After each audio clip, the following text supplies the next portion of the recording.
Namaste, Dhanava Pranams. By the instruction and grace of our spiritual master, Om Vishnupad Paramahamsa, Sripad Bhakti Madhava Puri Maharaj, we are here reading Srimad Bhagavatam. Om Namo Bhagavate Vasudevaya. Canto 2, The Cosmic Manifestation, Chapter 5, Text 8. Itan me prichata sarvam sarvagya sakalesvara vigyanihi yathai vedam aham budhye nushasita. My dear Father, you know everything and you are the controller of all. Therefore, may all that I have inquired from you be kindly instructed to me so that I may be able to understand it as your student. Purport. The inquiries made by Narada Muni are very important for everyone concerned, and as such, Narada requested Brahmaji to deem them suitable, so that all others who may come in the line of disciplic succession of the Brahma Sampradaya may also know them properly without any difficulty. Text 9.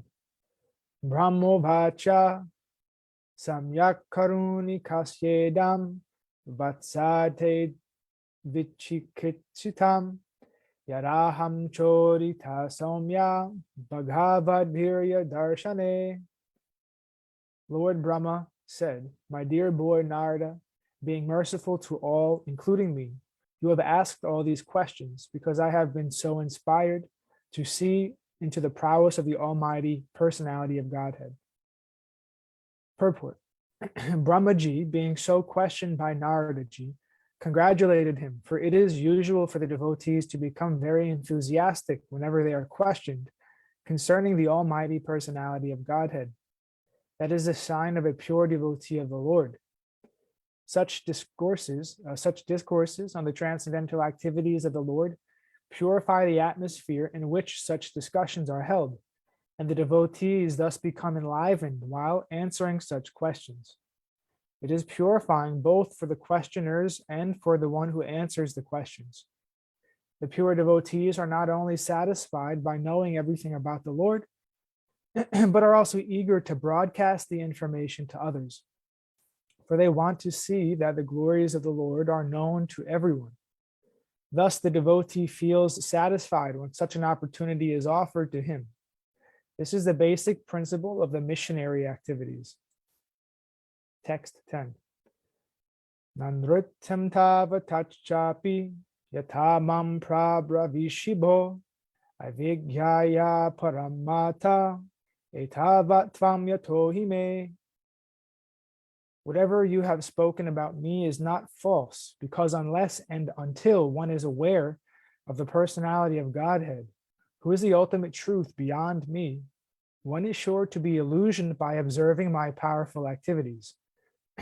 Purport. The frog in the well logic illustrates that a frog residing in the atmosphere and boundary of a well cannot imagine the length and breadth of the gigantic ocean.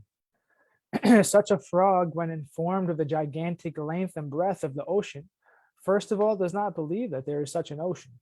And if someone assures him that factually there is such a thing, the frog then begins to measure it by the imagination, by means of pumping its belly as far as possible, with the result that the tiny abdomen of the frog bursts and the poor frog dies, without any experience of the actual ocean. Similarly, the material scientists want to challenge the inconceivable potency of the Lord by measuring him with their frog-like brains and their scientific achievements. But at the end, they simply die unsuccessfully, like the frog. Sometimes a materially powerful man is accepted as God or the incarnation of God without any knowledge of the factual God. Such a material assessment may be gradually extended, and the attempt may reach to the highest limit of Brahmaji, who is the topmost living being within the universe, and has a duration of life unimaginable to the material scientist. As we get information from the most authentic book of knowledge, the Bhagavad Gita 8.17, Brahmaji's one day and night is calculated to be some hundreds of thousands of years on our planet. This long duration of life may not be believed by the frog in the well, but persons who have a realization of truths mentioned in Bhagavad Gita accept the existence of the great personality who creates the variegatedness of the complete universe. It is understood that from the revealed scriptures that Brahmaji of this universe is younger than all the other Brahmas in charge of the many, many universes beyond this. But none of them can be equal to the personality of Godhead. Naradaji is one of the liberated souls, and after his liberation, he was known as Narada. Otherwise, before his liberation, he was simply a son of a maidservant. The questions may be asked why Naradaji was not aware of the Supreme Lord and why he misconceived Brahmaji to be the Supreme Lord, although factually he was not. A liberated soul is never bewildered by such a mistaken idea. So why did Naradaji ask all those questions just like an ordinary man with a poor fund of knowledge? There was such bewilderment in Arjuna also, although he is eternally the associate of the Lord. Such bewilderment in Arjuna or in Narada takes place by the will of the Lord, so that other non-liberated persons may realize the real truth and knowledge of the Lord. The doubt arising in the mind of Narada about Brahmaji's becoming all-powerful is a lesson for the frogs in the well, that they may not be bewildered into misconceiving the identity of the personality of Godhead, even by comparison to a personality like Brahma. So what to speak of ordinary men who falsely pose themselves as God or an incarnation of God? The Supreme Lord is always the Supreme, and as we have tried to establish many times in these purports, no living being, even up to the standard of Brahma, can claim to be one with the Lord. One should not be misled when people worship a great man as God after his death as a matter of hero worship. There were many kings like Lord Ramachandra, the king of Ayodhya, but none of them are mentioned as God in the revealed scriptures.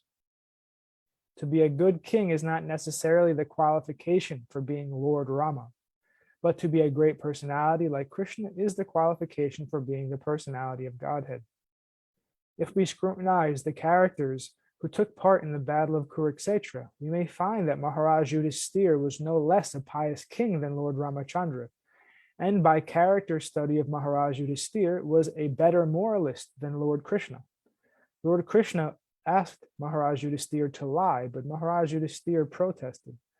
But that does not mean that Maharaj Yudhisthira could be equal to Lord Ramachandra or Lord Krishna. The great authorities have estimated Maharaj Yudhisthira to be a pious man, but they have accepted Lord Ram or Krishna as the personality of Godhead. The Lord is therefore a different identity in all circumstances, and no idea of anthropomorphism can be applied to him. The Lord is always the Lord, and a common living being can never be equal to him. Text 11. Yenasvarochisa vishvam rochitam rochayam yaham yatarko gir yata somo yatarkshagraha taraka. I create after the Lord's creation by his personal effulgence known as the Brahma Jyoti, just as when the sun manifests its fire, the moon, the firmament, and the influential planets and twinkling stars also manifest their brightness. Purport. Lord Brahmaji said to Narada that his impression that Brahma was not the supreme authority in the creation was correct. Sometimes less intelligent men have the foolish impression that Brahma is the cause of all causes. But Narada wanted to clear the matter by statements of Brahmaji, the supreme authority in the universe. As the decision of the Supreme Court of a state is final, similarly, the judgment of Brahmaji, the supreme authority in the universe, is final in the Vedic process of acquiring knowledge. As we have already affirmed in the previous verse, Naradaji was a liberated soul. Therefore, he was not one of the less intelligent men who accepted a false god or gods in their own ways. He represented himself as a less intelligent and yet intelligently presented a doubt to be cleared by the supreme authority so that the uninformed might take note of it and be rightly informed about the intricacies of the creation and the creator. In this verse, Brahmaji clears up the wrong impression held by less intelligent and affirms that he creates the universal variegatedness after the creation, by the glaring effulgence of Lord Sri Krishna. Brahmaji has also separately given this statement in the Samhita known as the Brahma Samhita 5.40, where he says, Yasya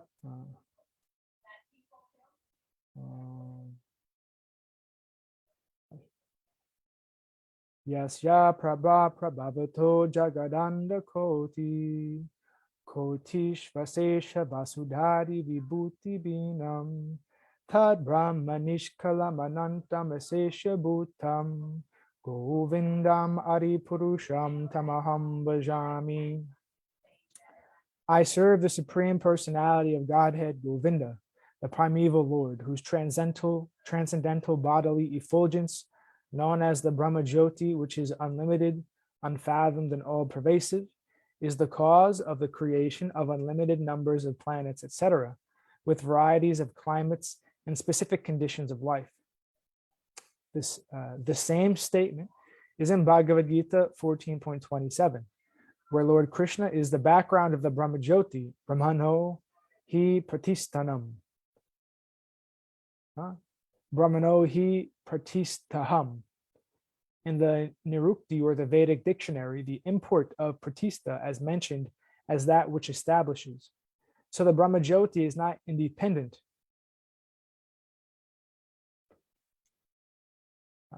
So in the Nirukti or Vedic dictionary, the import of Pratista is mentioned as that which establishes. So the Brahma Jyoti is not independent or self-sufficient. Lord Sri Krishna is ultimately the creator of the Brahma Jyoti, mentioned in this verse as Svarochisha, or the effulgence of the transcendental body of the Lord. This Brahma Jyoti is all-pervading, and all creation is made possible by its power. Therefore, the Vedic hymns declare that everything that exists is being sustained by the Brahma Jyoti, Sarvam Kalavidam Brahma. Sarvam Kalavidam Brahma. Therefore, the potent seed of all creation is the Brahma Jyoti, and the same Brahma Jyoti, unlimited and unfathomed, is established by the Lord. Therefore, the Lord, Sri Krishna, is ultimately the supreme cause of all creation, Aham Sarvasya Prabhava. One should not expect the Lord to create like a blacksmith with a hammer and other instruments. The Lord creates by his potencies. He has his multifarious potencies, Parasya Shaktir Vividhaiva Shruyate. Just as the small seed of a banyan fruit has the potency to create a big banyan tree, the Lord disseminates all varieties of seeds by his potent Brahma Jyoti, Srarochisa, and the seeds are made to develop by watering the process, by the watering process. The seeds are made to develop by the watering process of persons like Brahma. Brahma cannot create the seeds, but he can manifest the seed into a tree, just as a gardener helps plants and orchards to grow by the watering process. The example cited here of the sun is very appropriate. In the material world, the sun is the cause of all illumination, fire, electricity, the rays of the moon, etc. All luminaries in the sky are creations of the sun. The sun is the creation of the Brahma Jyoti, and the Brahma Jyoti is the effulgence of the Lord. Thus, the ultimate cause of creation is the Lord.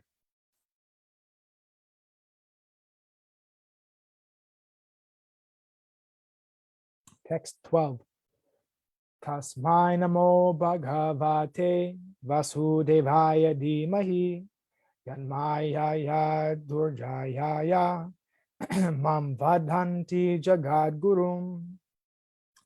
I offer my obeisances and meditate upon Lord Krishna, Vasudeva, the personality of Godhead, whose invincible potency influences them, the less intelligent class of men, to call me the Supreme Controller. Purport.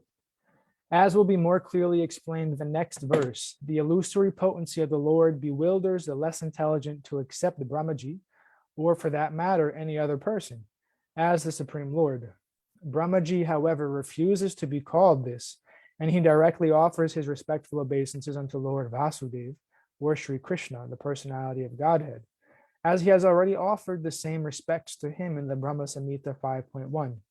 Ishvaraha Paramaha Krishnaha Satchidananda Vigraha Anadir Adir Govindaha Sarva Karana Karanam.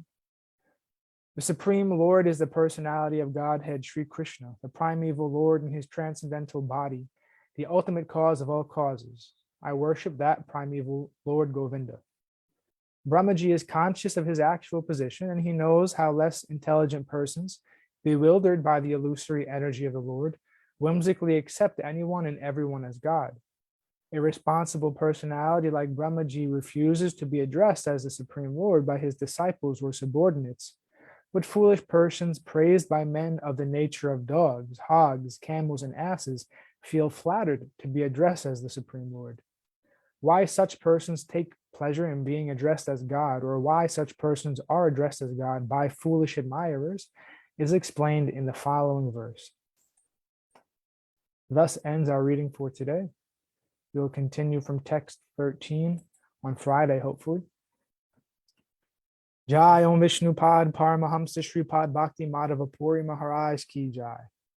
Jai Srila Prabhupada, Srila Guru Maharaj, Srila Guru Dev, Srila Acharya Dev, Srila Shanta Maharaj Ki Jai. All glories to our Rupa Nuga Guru Varga Ki Jai. All glories to the assembled devotees, all glories to the worldwide devotees, Bhakta Vrinda Ki Jai.